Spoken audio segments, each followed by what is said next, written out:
ঈশ্বরকে ধন্যবাদ দিই যে ঈশ্বর তার পরিকল্পনা অনুসারে আজকে আপনাকে তার বাক্য শুনবার অধিকার দিয়েছে এবং তিনি আপনাদেরকে আজকে জানাতে চাইছেন যে আপনাদেরকে ভীষণ ভালোবাসেন।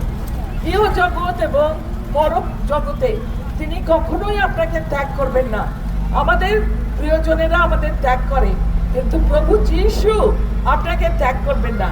বাইবেল বলে আকাশের নিচে মানুষের মাঝে আর কোনো নাম নেই যে নামে মানুষ পরিত্রাণ পায়।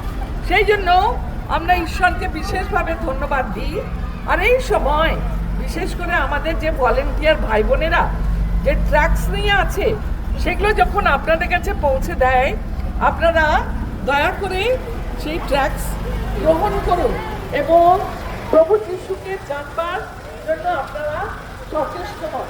আমি ঈশ্বরকে আজকে বিশেষভাবে ধন্যবাদ দিই যে আজকের দিন আপনার দিন। তিনি আপনাকে ভালোবাসেন, তিনি আপনার জন্য একটা অভূতপূর্ব পরিকল্পনা করে রেখেছেন। সেই পরিকল্পনা অনুসারে তিনি আপনাকে জানাতে চান যে মৃত্যুর মধ্যে দিয়ে তিনি আপনাকে জীবন দিয়েছেন এবং পুনরুত্থিত হয়ে আজকের দিনে সমাধি শূন্য করে তিনি উত্থিত হয়েছে, যেন যে কেউ তাকে বিশ্বাস করে এবং যিশু নামে ডাকে, প্রভু যিশু বলে ডাকে, তিনি তাকে জীবন দিতে চান এবং জীবন দেয়। তাই